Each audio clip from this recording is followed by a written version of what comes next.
Bonjour à toutes et à tous, ravi de vous retrouver dans un nouveau numéro de Quintet Week-end. J'espère que vous allez bien. C'est un week-end très chargé qui nous attend sur la cendrée parisienne avec 2 épreuves qualificatives pour le prix d'Amérique Legend Race, le prix ténor de Bode Amérique Races Q4 qui sera Quintet Plus dimanche et le critérium continental Amérique Races Q3. Voilà, un programme très chargé. On va nous intéresser au Quintet Plus de ce samedi. On abordera bien sûr les grosses courses du dimanche, mais on va se focaliser sur le Quintet Plus de ce samedi avec nos 2 journalistes en plateau, à commencer par Lucas Quentin. Bonjour Lucas, comment ça va ? Bonjour Quentin, ça va extrêmement bien, 100% Vincennes ce week-end, des qualifs, en veux-tu en voilà, on va se régaler. Ah là, t'es un degré d'excitation élevé là. Là, je suis très excité.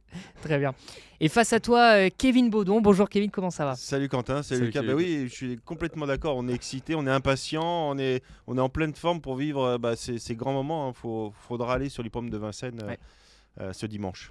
De très belles courses donc qui nous attendent à Vincennes. Comme je l'ai dit en avant-propos, on va s'intéresser uniquement au Quintet Plus de ce samedi.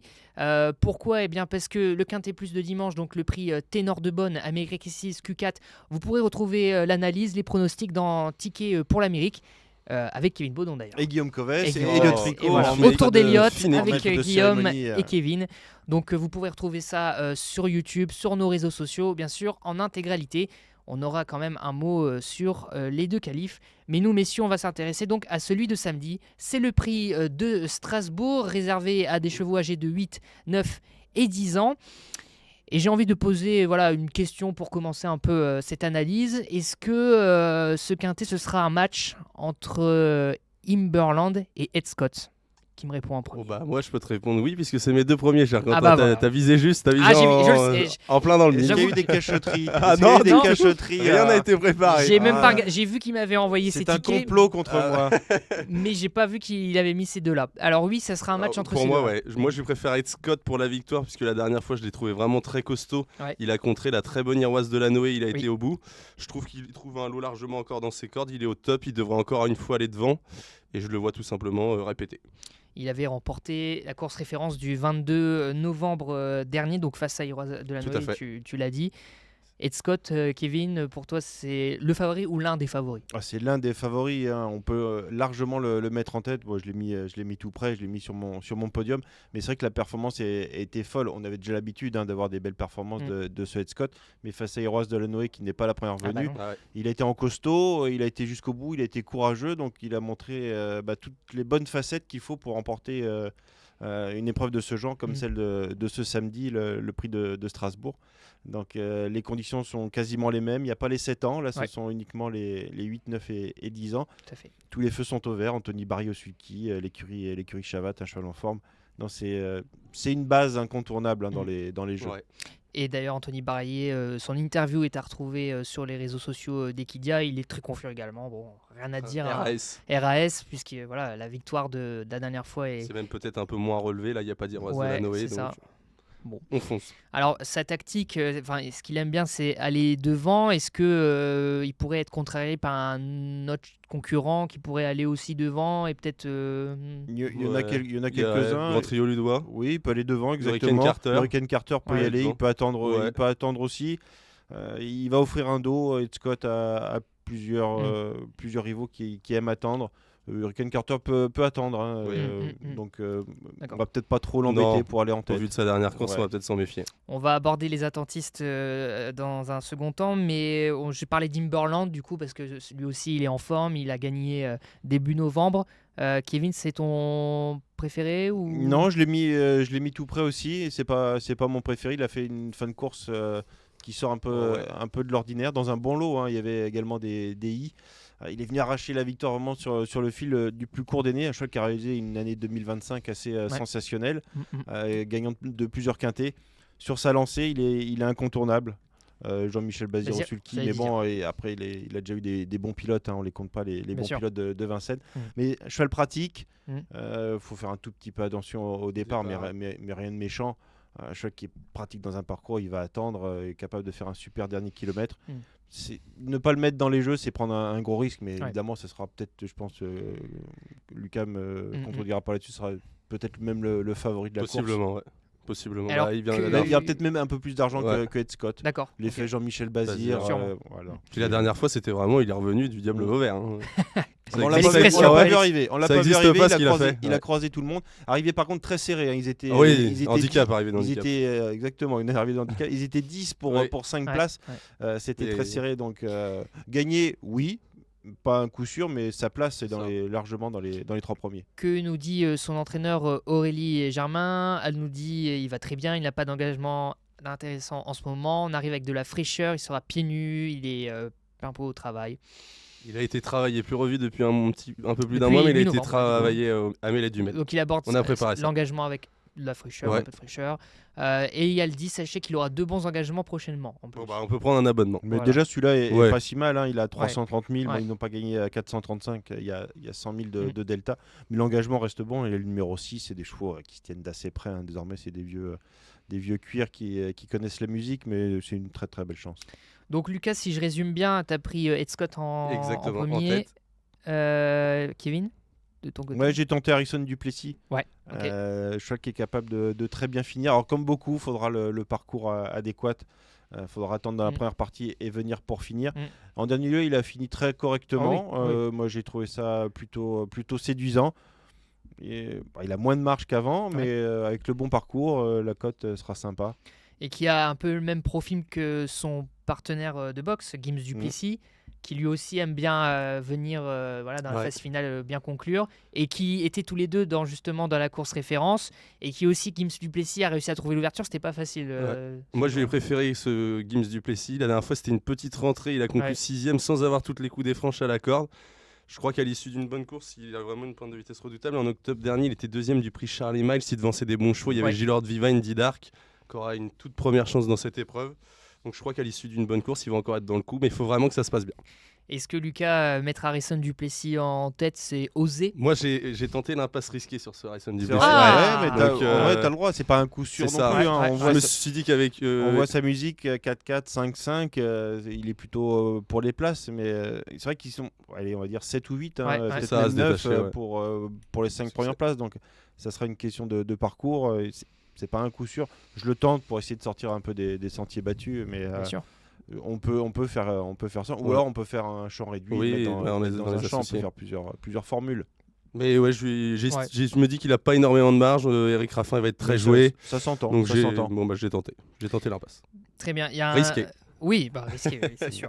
Un autre concurrent, un autre cheval qui sera en vue, ça sera le numéro 12, Hurricane Carter, qui est également un très très bon cheval. Ça se met dans une combinaison de 5-6 chevaux, Hurricane Carter. Ouais, moi il complète mon podium. La dernière fois, il n'a pas été des plus heureux durant le parcours. Il est parti assez vite, il rendait 25 mètres. Au final, il a reculé par le jeu d'Herley. Il est venu finir 4ème tout près. C'est un cheval qui est très régulier, qui a des très bonnes lignes. Ces dernières semaines, il a battu Isofou du Chêne à 2 reprises, qui est un top cheval. Je pense qu'il a sa place sur le podium, tout simplement. Ouais, il avait aligné les succès à l'époque. C'était souvient. une petite vedette, ce Hurricane Carter. Il est toujours très performant. Évidemment, il a moins de marge. Il a 367 000 € sur son compte en banque, ce qui est superbe. Mais lui aussi, sur mon podium. Pas de contre-indication. Je suis assez sûr à driver. Il Le Bourgeois le connaît par cœur. Très régulier. Base solide pour être donc dans les. Gagner, je le vois pas gagner. Non, il a largement le droit. Je le vois pas gagner, mais ça va être très serré. Je pense qu'on peut avoir une arrivée. On disait tout à l'heure avec Lucas, arrivée de handicap très serré encore. Ça peut être le cas encore. Ouais. Et celui qui peut faire également l'arrivée serrée de cette course, c'est Grand Trio Ludois, numéro 14, qui sera drivé par Paul Ploquin. Qui a fini 5ème à Châtillon récemment. Qu'est-ce qu'on pense de cette candidature? Lui, ça a été un petit tube de l'année quand même. Il a un très gros premier semestre. Il compte pas moins de 6 victoires, 11 podiums en 15 tentatives. Il a fait des fortes impressions, notamment à Cannes. Je me rappelle un jour où il a battu Horatius Della en patron. Donc là, son entourage nous dit qu'ils ont préparé ça. La dernière fois, c'était bien à Châtillon-La Rochelle dans un groupe 3 alors qu'il rendait la distance. Il y a peut-être plus énormément de marge pour gagner, surtout à Vincennes. Mais moi, je l'ai mis en toute fin de combinaison parce que je me suis dit que c'était dur de faire sans lui. C'est mon regret. Mon regret parce que j'ai mis 6 chevaux en ligne. Ça sera mon 7ème. Donc s'il a fait une formule sur réduit, je l'aurais mis. C'est mon regret. Il fait partie des nombreux postulants en place. En tout cas, son entraîneur Simon Laloum est très très confiant. Il peut jouer un premier rôle, je suis confiant. Il a battu son record en dernier. Bon escient, belle réussite, très bon driver Paul Ploquin qui je vais pas dire souvent abandonné, mais on a les vedettes, Eric Raffin, Jean-Michel Bazir et compagnie. Lui, a un tout petit peu moins joué, donc, mais il n'est pas moins performant qu'eux. Donc, il y a toujours une petite surcote sur Paul Ploquin qui est redoutable. Très bien, merci beaucoup. Eh bien, on va passer à vos tickets. Lucas, tu commences. Donc j'ai mis le 9 Ed Scott que je ne vois pas trop battu dans ce quintet plus en tête. Je lui associe le 6 Imberland qui a réalisé une ligne droite de toute beauté en dernier lieu pour venir l'emporter. Le 12 Hurricane Carter, je pense une bonne base, il fait toutes ses courses et il devrait être encore dans le coup. Le 7 Gims Duplessis, il aura absolument besoin de la bonne course, mais je trouve que c'était vraiment très bien la dernière fois et j'y compte.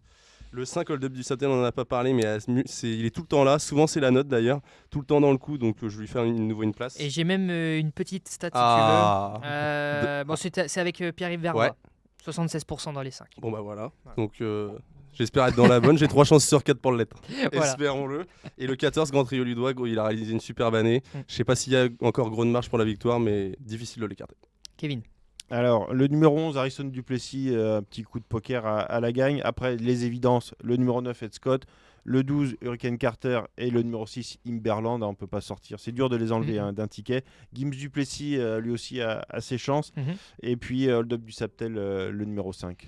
Donc, voilà, 6 en ligne. On aurait pu rajouter Grand Tio Ludois ou pourquoi pas Furious of Ligny. Voilà. Oui, donc, 11, 9, 12, 6, 7 et 5. 7 et 5. Merci beaucoup à tous les deux. On vous l'a dit, 2 épreuves qualificatives pour le Prix d'Amérique Legend Race ce dimanche sur la cendrée parisienne.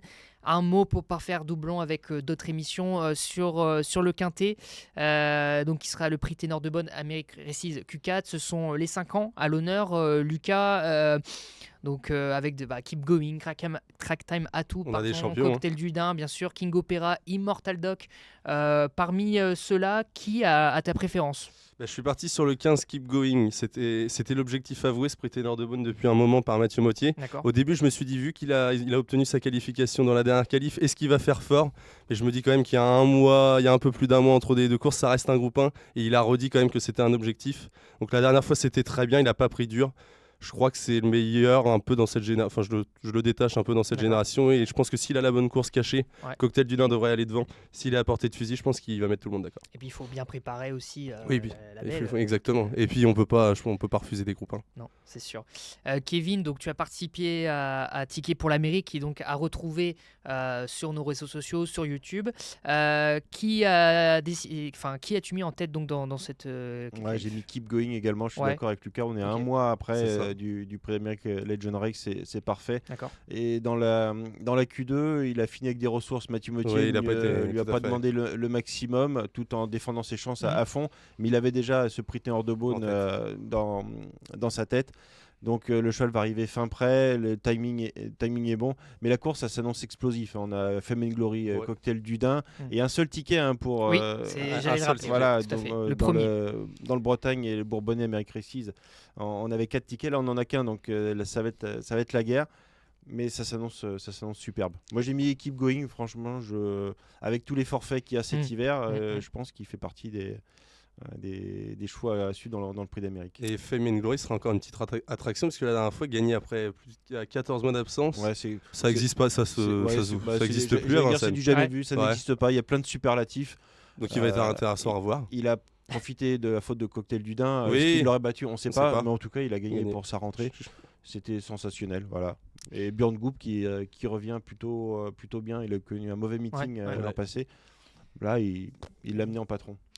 Keep Going, donc qui fait l'unanimité ici autour de ce plateau pour cette Q4. Et enfin, une bonne heure après, il y aura le Critérium Continental, Amérique Races Q3 pour les 4 ans. Et là aussi, Kevin, il y a un très très bon lot. Lara Dugoutier, Land to Fly, bien sûr Lisa Josselin, Franck Gio, Lovino Bello.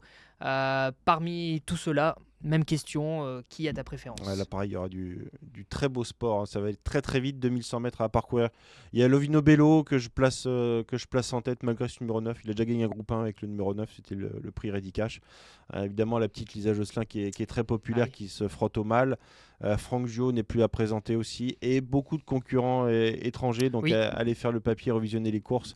allez sur equidia.fr pour avoir plus d'informations sur tous ces concurrents. Une épreuve qui s'annonce très ouverte. Il peut y avoir des surprises. Les concurrents étrangers ne sont pas à sous-estimer. Je crois qu'il y a Phantom Express, des concurrents comme ça. Phantom Express, c'est Bullet Blue Sky avec Daniel Valgersten. Donc ça s'annonce aussi indécis que superbe. Donc encore une très très belle épreuve, ce Critérium Continental MX6 Q3. Lucas? Ouais, moi je suis parti sur le 4 Falco Kielergar. C'est ma grosse conviction de la course. La dernière fois, il était peut-être pas battu. Il aurait été au pire deuxième de Lovino Bello. C'est un concurrent que la famille Duval d'Estaing et Clément adore. Et je crois vraiment qu'avec ce numéro 4, donc il a un meilleur numéro que Lovino Bello, il va avoir la corde plus tôt, logiquement. Et je crois qu'il est capable d'un véritable numéro. J'adore ce cheval. Très bien, Falco Kielergar, donc ce numéro 4. Eh bien, merci beaucoup. Rendez-vous donc 15h15 pour le prix Ténor de Bonne et à 17h dimanche pour le Critérium Continental. Donc les 2 épreuves qualificatives, un ticket pour l'Amérique. Ça, c'est important, c'est la donne par rapport aux autres qualifications. Merci beaucoup, messieurs. Merci Lucas. Merci à toi, Quentin. Un grand plaisir. Et puis bon week-end de course à vous deux. Et puis également à celles et ceux. On sera sur le pont. Exactement. Et à celles et ceux également qui nous regardent. Allez aux courses ce dimanche à Vincennes. Et il y aura une tirelire d'1 million d'euros sur le prix Ténor de Beaune MX6 Q4 qui sera support du quintet de tirelire d'1 million d'euros. Merci beaucoup, messieurs. Bon week-end de jeu et bon week-end de course à vous. Salut.